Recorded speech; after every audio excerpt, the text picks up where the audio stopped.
ஆண்டின் பொதுக்காலம் 3ஆம் வாரம் செவ்வாய்க்கிழமை. முதல் வாசகம் சாமுவேல் நூலிலிருந்து வாசகம் 6ஆம் அதிகாரம் 12 முதல் 15 மற்றும் 17 முதல் 19 முடிய உள்ள இறை வார்த்தைகள்.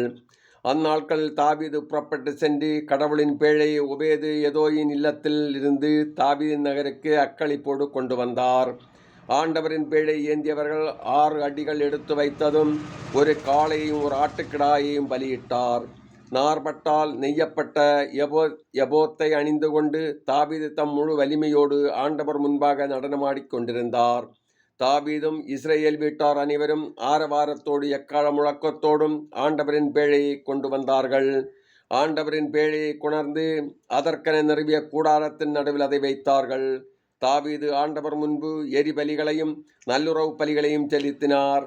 எரிபலிகளையும் நல்லுறவு பலிகளையும் செலுத்திய பின் தாவீது படைகளின் ஆண்டவர் பேரால் மக்களுக்கு ஆசி வழங்கினார்.